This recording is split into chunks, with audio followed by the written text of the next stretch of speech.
joining us today. Yes, the meeting is being recorded and we can start shortly. We'll give it 20 seconds before we kick off.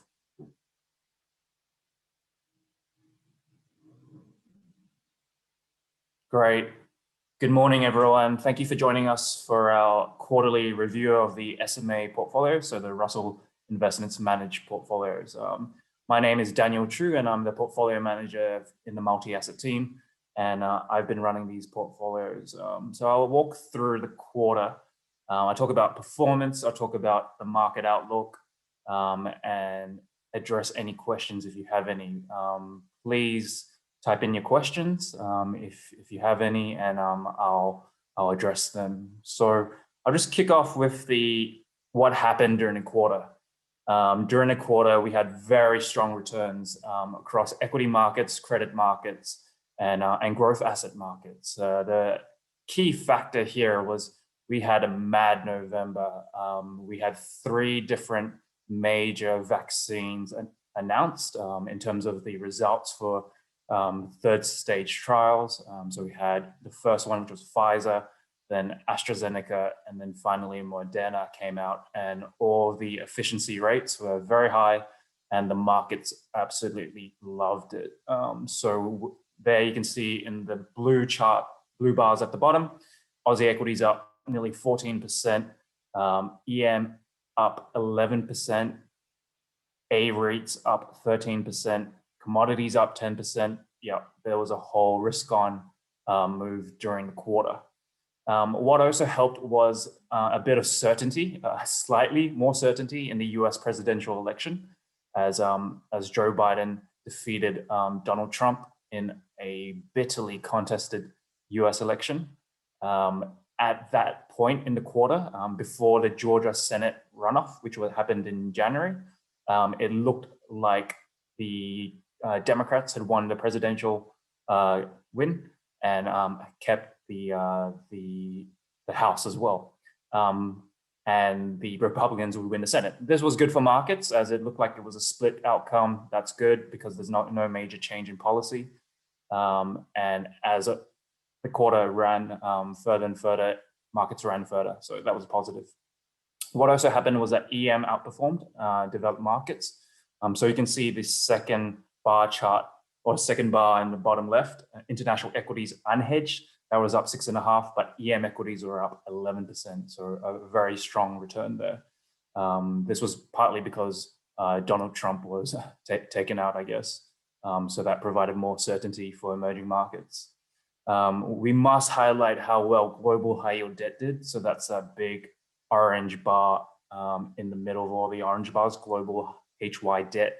Those are effectively sub-investment grade credit, and that was up strongly as well. And also the Aussie dollar outperformed the US dollar as commodities were strong, iron ore doing very well as well. And so all in all, that was a good quarter for financial markets. The vaccine was the main catalyst, and this happened despite lockdowns in the US and Europe and even New South Wales during Christmas. So yeah, that was good performance in financial markets. Moving on to the market outlook. So in the beginning of December, our chief strategist Andrew Pease wrote the firm's global market outlook. Here he titled it the old normal. So return back to the traditional cycle where we're early in the cycle. We've hit recessions all around the world, and now it's time for a bounce back in the economy. What we're really looking for is for a successful vaccine rollout looking forward. And so, as I said before, the 3 different vaccines, now we have J&J recently announced. Can these vaccines be rolled out efficiently and successfully so that the economy can reopen? That is a key critical element for us. We believe that this will be successful over the next 6 to 12 months. And therefore, we have a positive medium-term outlook. We think the reopening trade is going to work. We have a preference for non-US equities. So we do lean into emerging markets, as I've talked about in the past. We have an overweight to cyclical value stocks. So these are cheaper stocks that have got pummeled during the COVID crisis. But we have seen a turnaround, especially in the last quarter and even going forward. And then in fixed income, we have an overweight to credit relative to government bonds. I can see the question. I will address that shortly. The credit, we have a credit overweight relative to government bonds, as government bonds are very expensive and yields are very low. And then finally, we have overweight relative to the US dollar. So we have overweight euro and even Aussie dollar as well. Let me just click on the Q&A button. So the question is, would the virus be a complete wipeout with vaccination? I think I'll talk about the vaccine in general. So I think the question is, do we need to wipe out the whole entire virus with the vaccine to see our forecast come true? I don't think so. I think we just need to get to a point where the majority of the major economies see a vaccine rollout. So I think we're looking for 80% rollout across the different populations. You call it UK, Europe, US, Australia, for example. This is going to be important. So it's mostly DM. I think EM is going to take a lot longer. So in Brazil, India, these places are going to take a lot longer for the vaccine to roll out. So we do not need to wait for the last person on earth to get the vaccine, if that's the question. I also think for financial markets, financial markets are forward-looking. If it looks like the vaccine rollout is working, it's likely that our positions are going to work 6 months in advance or 3 months in advance of that 80% threshold for the population getting vaccinated. So it's kind of like forward forecasting. And then that's the reason why November was very positive for our funds and financial markets as people projected forward. So please let me know if that wasn't the actual question. Please let me know. But yeah, I'll just continue. And if there's any other questions on this, I would love to see it. Just starting in terms of an overview of what the SMAs are. So huge attendance today. Thank you very much for that. There's actually a question. I'll address the question shortly. Thanks for joining us. So the actual SMAs, we've got 4 of them on the Russell platform. So there's SMA 30, 50, 70, and a 90. The way they're structured, we've combined a dynamic real return core fund. So this is the MAG strategy, the Russell Investments Multi-Asset Growth Strategy. We've bolted on ETFs to allow us to tilt between different markets. So I'll talk about small cap, how we've tilted into that, emerging markets as well. And then we also have a direct Aussie equity portfolio that takes active positions within the ASX 100.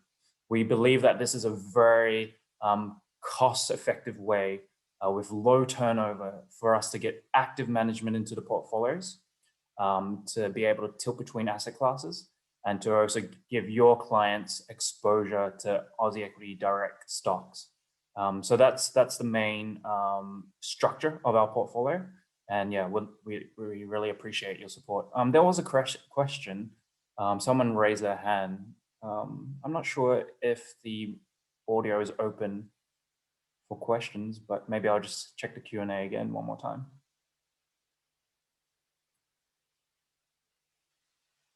I think you can ask the question in the Q&A tab.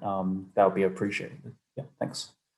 So as I was saying before, the structure of the portfolios is it has a dynamic real core. So that's a 35% allocation. And then we've got ETFs and then the Aussie direct piece.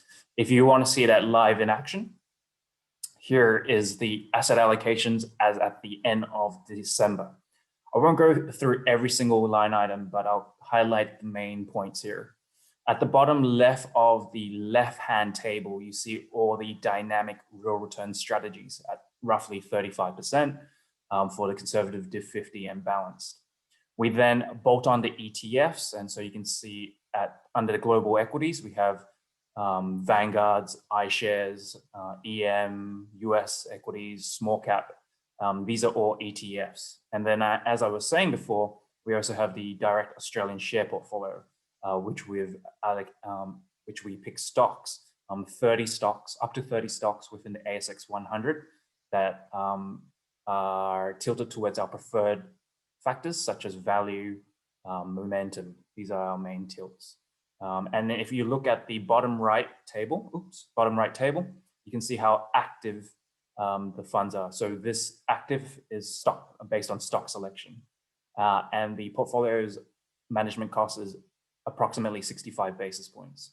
So we think this is a very strong proposition to be able to get active management, tactical asset allocation, multi-manager selection within the core funds as well. I'll talk about the managers that we have for that price point. And yeah, so I'm sure all of you have heard this before. I just wanted to reiterate the main points. Moving on to performance, and I'll just check if that question was asked. Yeah, we didn't get that question. So if you can, just type that if you have any, please. So moving on to performance. So we've got the quarter's performance at the top and the 1 year performance at the bottom.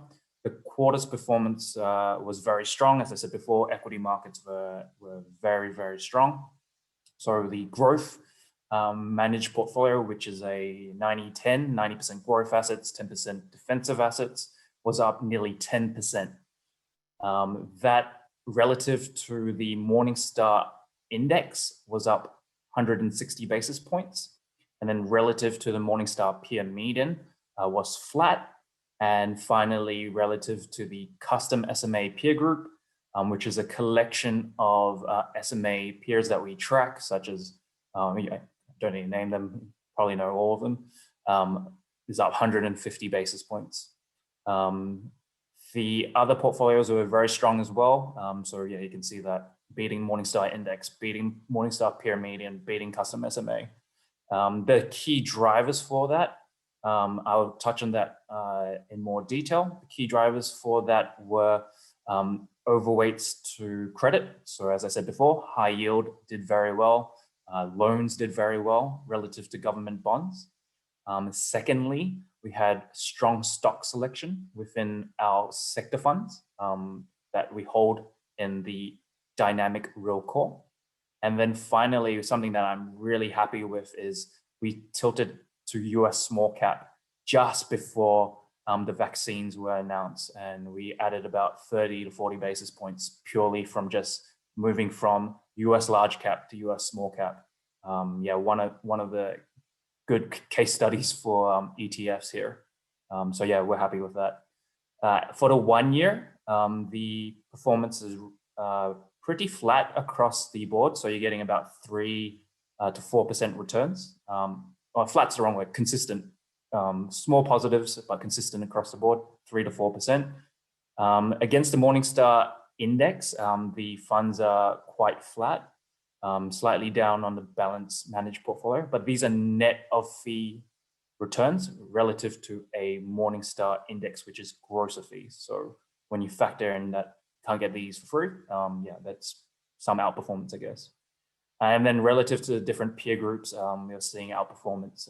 So very strong quarter and a great way to end the year with that burst in November from the vaccines. Something that we've talked about in prior QFRs, something that we think can continue. It has more legs, as I talked about. We're in the old normal.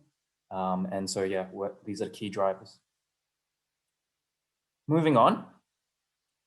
This is just a cumulative returns chart at the left-hand side. So you can see that we saw a big drawdown in the first quarter of 2020. And since then, we've rebounded strongly. The key thing here in terms of strategy was during the drawdown in March 2020, we bought growth assets. So we bought equities, we bought high yield debt. And you can see in the right-hand chart that the growth asset allocations went from moderate positions to higher positions, and we held and held and held and continue to hold. This is the key for us. It's not like we went in, got back out, went back in again. We just bought, and we've so far held the higher growth asset positions. And this is because of our positive view of the world going forward. The allocations on the top and the bottom here show the different managed portfolios. The chart on the top shows the absolute allocations to different asset classes here. So you can see Aussie shares, global shares, some alternative strategies and loans. As a reminder, the beauty of having the dynamic real core strategy, MAGS, is that it allows us to buy or access asset classes that we wouldn't normally be able to access at a retail level. So for example, getting corporate loans in there, that's loans, and lending out to European mid-market companies. We get that via the floating rate fund, which sits within the dynamic core fund, and the specific manager there is ICG. So yeah, we really talk up the ability to access different types of strategies. And so hopefully that shows here. The chart at the bottom shows the relative allocations relative to the Morningstar benchmark. As we all know, the Morningstar benchmark is very plain. It has Aussie equities, global equities, government bonds, and that's pretty much it. So anything where we're in loans or high yield debt will show as overweights, and all of those have done very well over the quarter. So here you can see we're overweight Aussie equities, underweight global equities. We're overweight within alternatives, we're overweight high yield debt, emerging market debt, commodities, listed infrastructure. And then in loans, I already talked about how we're lending out to middle market, mid-sized companies and earning a yield of 4 to 5%. Previously, it was more like 7% when the market was getting trashed in March. But yeah, yields have since dropped since then. Please ask any questions if you have any, but I'll just continue. I have probably another 10 slides, and hopefully this is good information. What happened during the quarter in terms of our asset allocations? These are, again, the 4 different strategies. I would say, given the size of the axis, there weren't any major changes. We didn't intentionally change any other asset allocations. What you're seeing here, especially in Australian shares, is more of a market drift. So as Aussie equities rally, the size of the Australian shares position increases. And we do have options within the multi-asset growth strategy, the dynamic real core. And so as the market rallied, the size of that position increased. And that's exactly what we wanted. We wanted to participate in the upside of the market. And so, yeah, we've done that. And we haven't trimmed since then. We've just held onto that position, and we're going to let that run. So that's a key thing to take away from this chart. Okay, great question. So I've got a question here, and yeah, I love this question. Why wouldn't you look to overweight property on the back of a reopening trade? Distributions should hold up. So here you can see that property hasn't increased much. So good question. The Morningstar benchmark has a lot of property in there already. So that's one important thing to note. I believe relative to peers and the average manager out there, we hold a bit more property. We like property as a strategic asset allocation. And so I think it's more about the benchmark that you're seeing a high level of property already in there. To go back to the allocations here, you can see that the standalone property holdings in the balance 70, that's a gray bar in the top chart on top of the heading called property. Hopefully that makes sense. So you're getting about 7% property as a standalone position. And then within Aussie shares, we hold Dexus and Goodman as well. So you're getting roughly about 8 to 9% of property already. And we added property in the prior quarter. So Q3 and Q4, we've been adding property. So I am on board with this story that property is going to be a good place to be when the reopening trade occurs. So yeah, that's the key here. So hopefully that made sense. One thing I wanted to do is really bring to life how MAGS allows us to dynamically tilt between asset classes without having to create turnover, or without having to create much turnover at the SMA level. So here you see two different charts here. The first one on the left is the MAGS asset allocation. And I'll just talk about this before I talk about the balance SMA. Here you can see since inception of the managed portfolios, we've been adding to that orange area. What is the orange area? That's the alternatives and loans strategies. So here we have high yield debt, we have commodities, and we have loans as the main asset classes that we've been increasing since inception. And you can really see the big bump up occurred during March, April, May, right at the bottom of the COVID crisis. That was funded from defensive assets like cash. You can see the gray area at the top being almost eliminated altogether.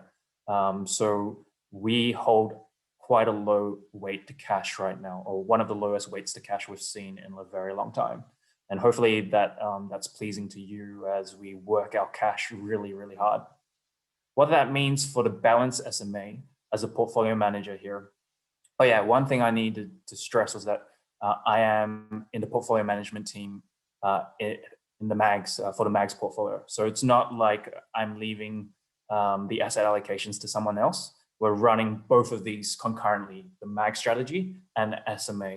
And everything that happens in the MAGS allocation, I'm on top of, and we're tilting in conjunction.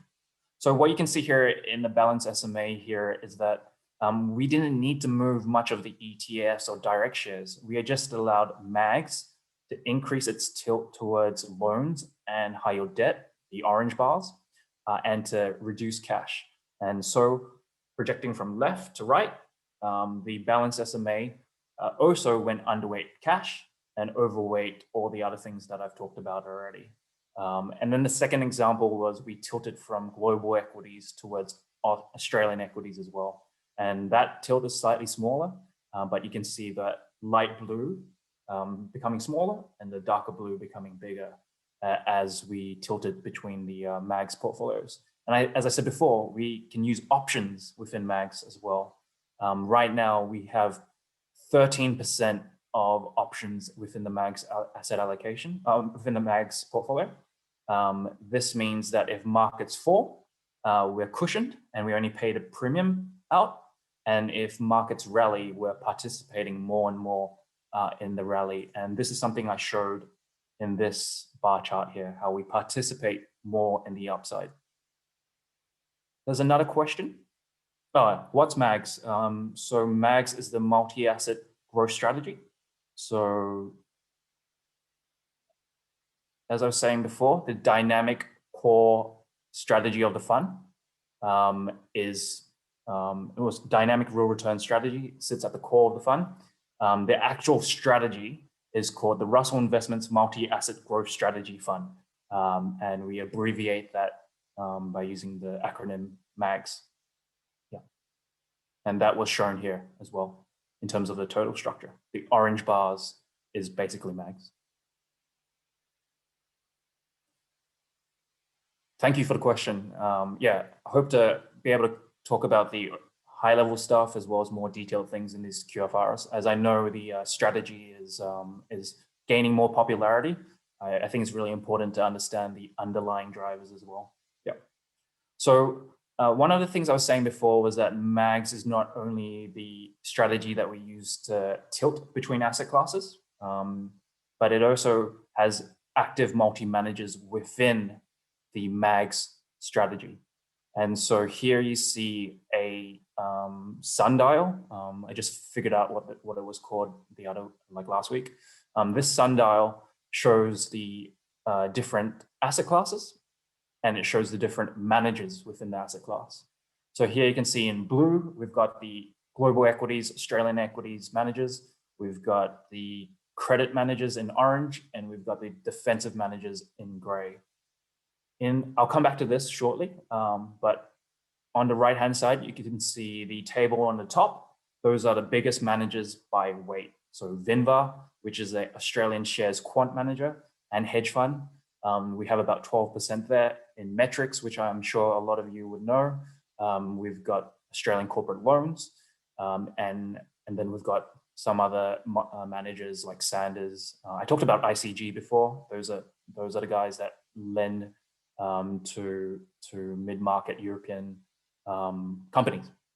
But coming back to this, and so the way to read the sundial on the left is in global equities, we have Sanders, Oaktree, Nissei, J O Hambro, Numeric, RWC, Wellington, and Fiera. That is our global equity lineup.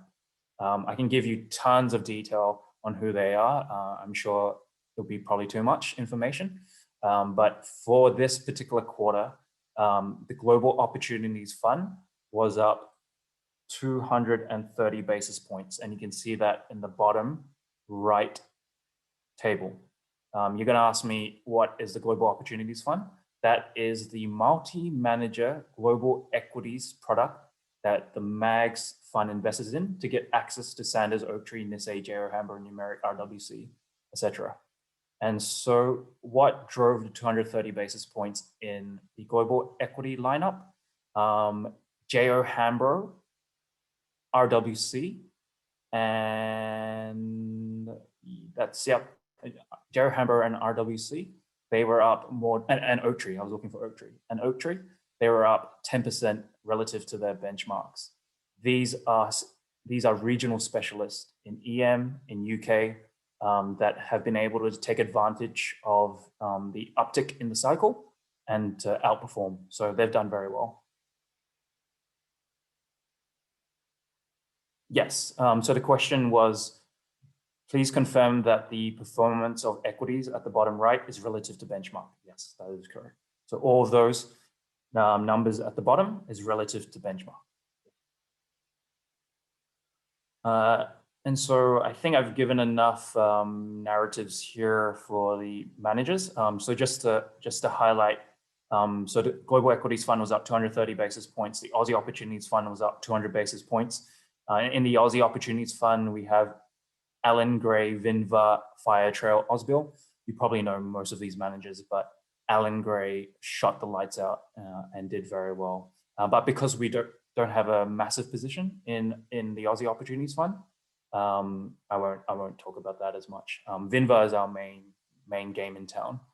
The reason why Vinva underperformed is because the quant factors were moving around so much. So we've gone from, in October, people were worried about the US election. In November, everyone's on a high because of the vaccine.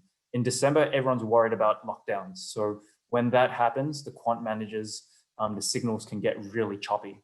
But we believe that the cycle is going to turn more positive and is going to run for longer. And this should do well for quant managers. And we're already seeing that in 2021. I'm going to talk about 3 or 4 slides to show you the main positions that drive the SMAs. Hopefully you like this because it gives a lot of visuals on what drives the performance. So here I was talking about small cap versus large cap.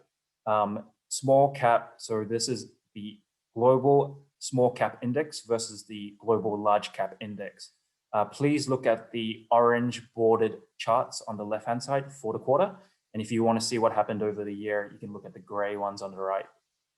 For the left-hand side, you can see that small cap outperformed by nearly 10%. And this was mainly driven by the vaccine announcements. And in addition, the stimulus expected from the Biden administration as the Democrats took control. And so, yeah, that was really good. For us, we added small cap in July. So we added 1.5% of small cap at the balanced growth, the balanced 70, so the balanced SMA 70 portfolio. And then we added another 1% in the middle of November. And so we captured about 30 to 40 basis points of excess returns here. Going forward, I'd be looking to trim this position. I think a lot of the stimulus and vaccine euphoria is probably priced in. We did get a small bump up from everything that's happening from GameStop and Bed and Bath. All these stocks belong in a small cap index. But as you can see, all of those things are kind of coming back right now, but it doesn't matter. That's not the reason why we're in small cap. But we did see a small bump up last month. But I'll be looking to trim small cap pretty soon. The next chart shows credit versus government bonds. You don't need to worry about all the different lines.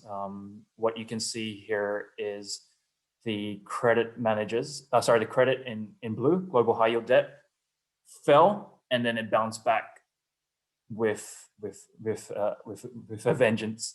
And so we added to high yield debt in March and April. So just wanted to show you that fixed income markets were pretty steady except for credit. And when credit dislocated, we bought a ton of credit.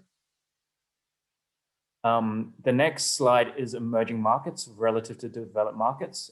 So here you can see the blue line in the chart on the left. We have about a 6% overweight to EM relative to DM.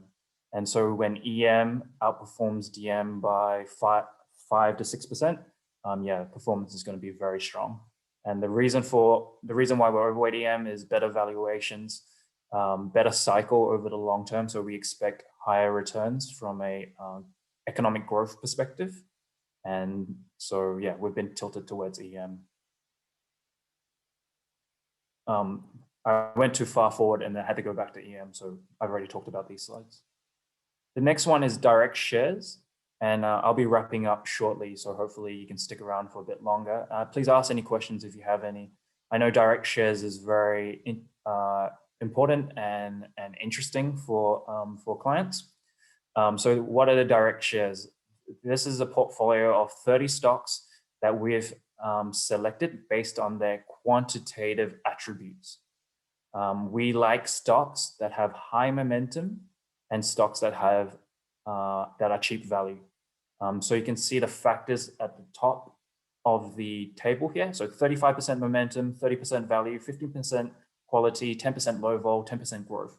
We're choosing these stocks that have momentum and value mostly. And so for the quarter, the portfolio was flat relative to its benchmark. You can see that at the top right, you can see that the Q4 2020 performance relative to the ASX 100 was down 1 basis point. But for the 1 year, it was up quite a lot. And so we're happy with this. What are the yeses in the table? The yeses basically a way of showing you why we selected these stocks. So for example, if you look at, I won't use Fortescue, I think I've bored everyone at Fortescue before. Let's use Dexus, for example, because there was a property question. We're buying into Dexus, or we like Dexus because it's cheap value, it has good quality earnings, and it's low vol. And these are based on quantitative metrics such as PE, price to earnings, price to book for value. Quality is based on the type of earnings, the underlying earnings quality. And then low vol is based on the volatility of earnings as well as the stock price. And it is based relative to history. So yeah, so this is based, these are the stocks that we hold. In terms of the drivers of performance, so this is the second slide that continues with the 30 slides, 30 stocks. The performance drivers for the quarter were, the contributors were Xero, Afterpay, BlueScope Steel, ANZ Bank, and Downer. These were the key positive wins for the quarter. But the detractors were Newcrest, AGL, Transurban, CSL, A2 Milk. You're probably asking for a thematic to explain why we won in Xero, Afterpay, and why we saw losses in Newcrest and AGL. We saw a bifurcation between cyclicals and defensive stocks, or momentum stocks and defensive stocks. So Xero, Afterpay, they're momentum stocks. BlueScope Steel and Downer are cyclical stocks, and the Newcrest, AGLs, and Transurbans are defensive stocks. So when the vaccine came out and everyone was euphoric about the prospects of a vaccine rollout, all the cyclicals did very well and all the defensive stocks did poorly. And so they canceled each other out. At the middle, so looking forward, we believe that what's going to drive performance, it's going to be value stocks, where value has underperformed, and then momentum picking up as well. The holy grail for this solution is to see value do well, and then for momentum to capture more of the value stocks. And so this is what you saw in the December rebalance. So our Aussie equity portfolio manager bought more Orica, Amcor, James Hardie, Horizon. These are value stocks that have improving momentum. And so if you want to see real outperformance, it's going to be when value stocks start to go higher and higher and higher and higher and higher. And that's when we start to outperform more. And a classic example of this is Fortescue. It was a value stock 2 years ago when we first bought it, and then momentum picked it up, and then we stayed in the trade because momentum took over. So that's a type of strategy that does well. I think this is my final slide, and thank you for sticking around. Please ask any questions if you have any. The final slide is the summary. So what's the outlook going forward? The outlook is one in which we have a positive medium-term view of financial markets. We believe that the base case and the bull case is that we'll see a vaccine rollout, that economies will reopen, and that we're going to see higher returns from equity markets and credit. The thing to note, though, is that we are not all in on these positions. We think that sentiment, so kind of like overbought signals, are red hot right now. And we believe that there can be pullbacks during the year, and we'll look to opportunistically deploy into those pullbacks. So we stand ready to buy into those pullbacks. So we can buy Aussie equities or more emerging markets as an example. And then finally, our highest conviction views are that active stock selection from the direct stock portfolio and all the multi-managers that I talked about before, the Sanders, Fiera's, and all the managers, Vinvas, those are going to drive performance. So stock selection is important. Secondly, overweighting credit relative to government bonds is important. And EM relative to developed market equities is the third one. And then finally, small cap to large cap. Over the next 2 quarters, you should see a new line item here. I am planning to add to the Vanguard Value Active ETF. So we currently have a 1.5% weight to that. That is an ETF that picks up the cheapest stocks in the world relative to the more expensive stocks.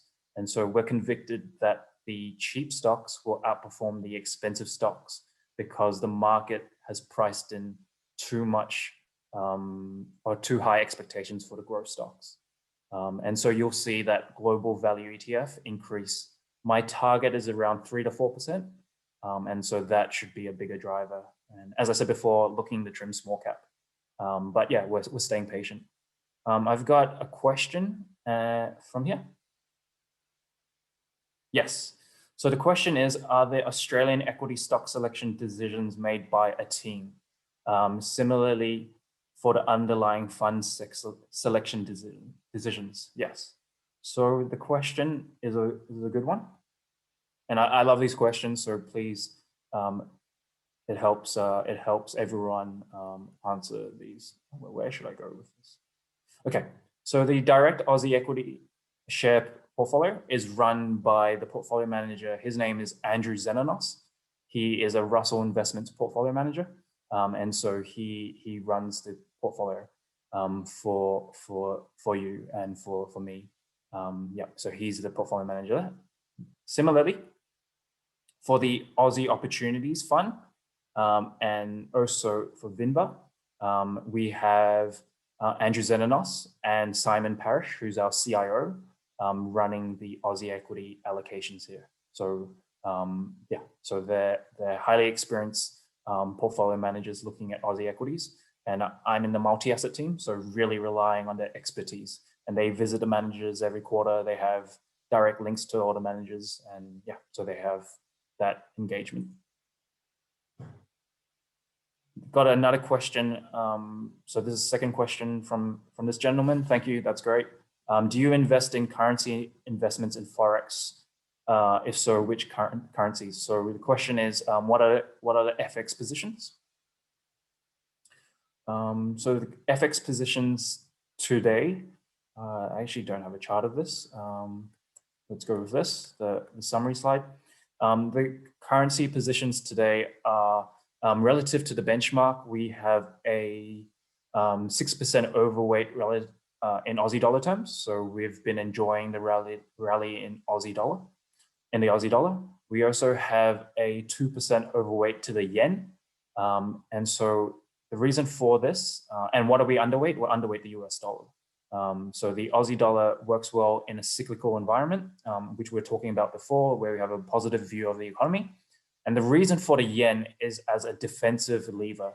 So in case we are wrong, and we're very, we have to be humble and have the humility that if we are wrong, we have to have hedges in the portfolio. And so the yen is part of the hedge suite of hedges that we have. We also have options that I talked about before. That's also another hedge that we like in the portfolio. And then there's one final question, which will help round out the discussion. It's a very simple question. Will we be able to get these slides?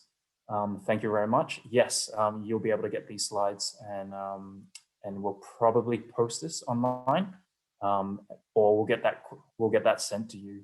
But please reach out to your team members. Actually, is it here, that picture? Oh, sorry. Please reach out to your Russell rep if you don't get it, but we'll get that to you, to the person who actually asked for it. Thank you very much for your time, and hopefully that was a good quarterly summary. So in summary, talked about a lot of things. The MAGS portfolio is a dynamic core fund that allows us to tilt within the SMAs. We've got ETFs that really showed that we can pick the right ETFs at the right time. We've got direct equities to give your clients direct access to Aussie shares, and performance was strong for the quarter. And we have a positive view of the outlook going forward. We do have some hedges, but our defensive assets have been really taken down quite a lot due to our positive view of the world. And finally, hopefully you're doing well, and Happy New Year, and staying safe in Perth and Melbourne as well.